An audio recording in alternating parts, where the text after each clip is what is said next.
it's David. The secret that keeps itself. Anyone who has practiced meditation correctly,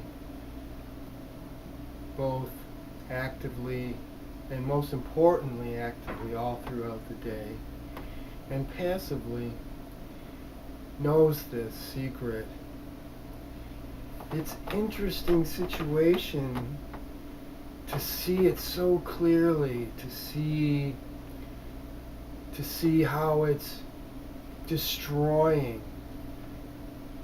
everyone's life in so many different ways, keeping one from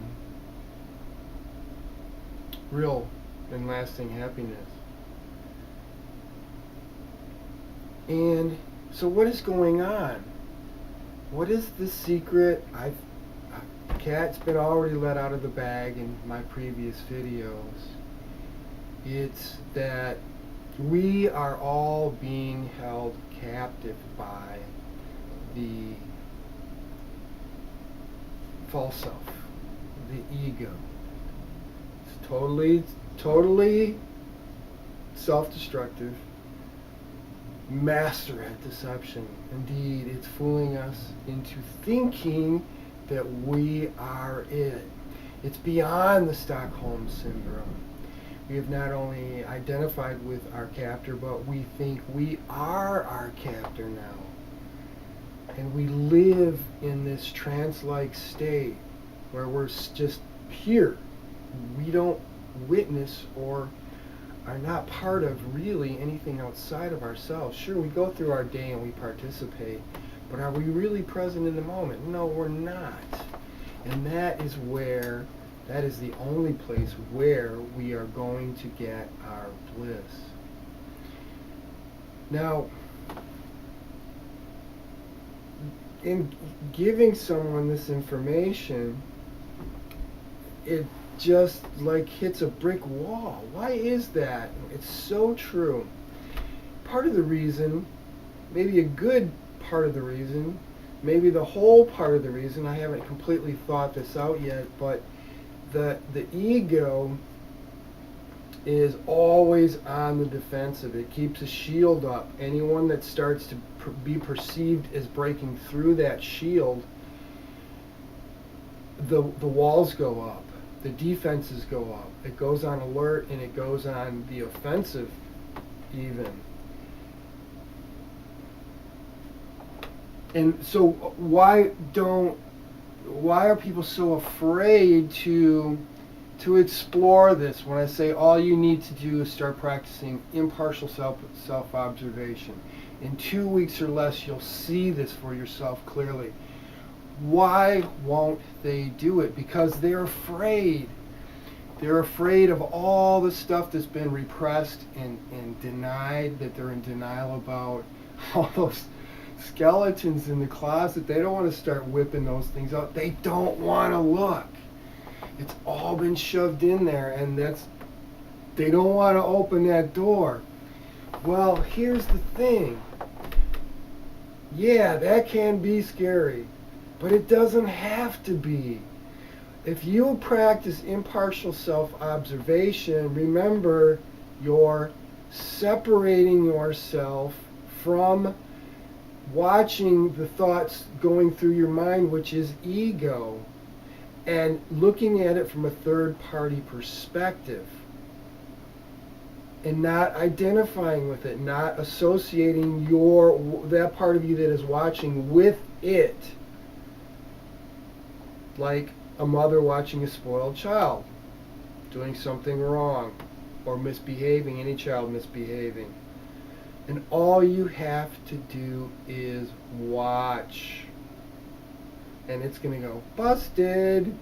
And then it's going to start to try to stick its tentacles back out at you and pull you back in and go, oh, you love me, remember? Look at all the things I've done for you. Yeah, how you fucked my life up. Big time.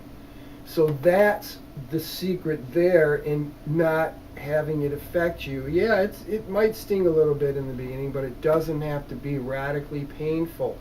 Because you are not identifying with. See, if you're still stuck here and you still think your ego and all that shit comes out of the clouds, you go, oh my God, I'm so terrible. Look at all that crap in me. Oh. Well, no, that's not you. You're a beautiful, perfect, loving, immensely powerful being of light. It's impossible for you to behave that way. Your higher self cannot behave that way. Only the false self. So pull yourself back and just watch. Don't judge. Don't identify with. Stay in detachment. Remember, all that shit that happened wasn't you. You're responsible for it.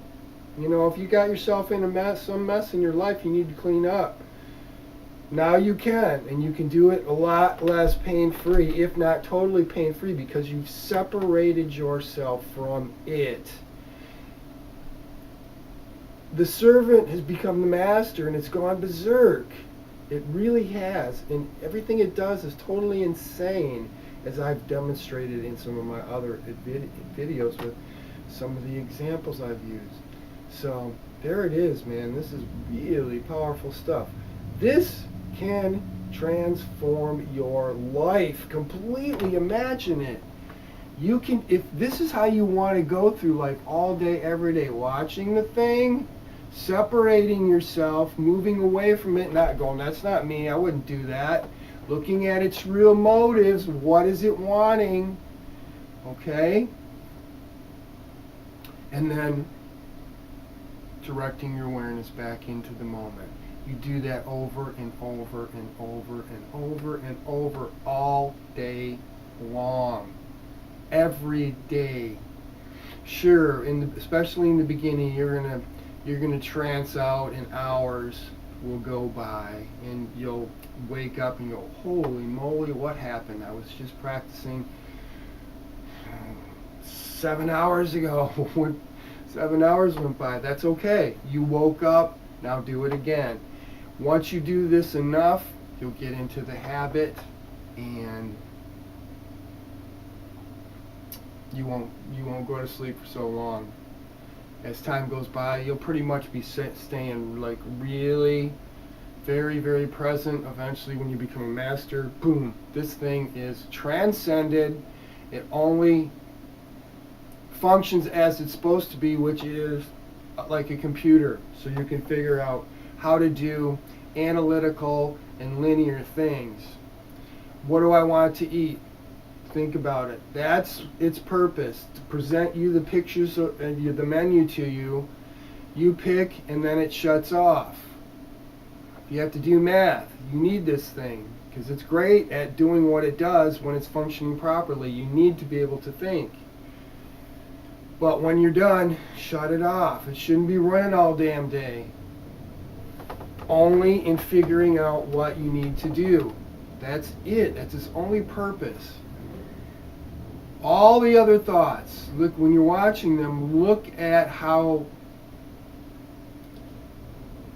they're, while you're thinking of them, they're creating these emotions that you don't want. Now, remember, it's all about duality, so it's going to take you into high pleasure too, where it's going to think, look how good I made you feel. But it's not happiness. It's not pleasure. You know, this could be you're at a party having a great time. Could be you're with your lover and having a great time and way, way up there.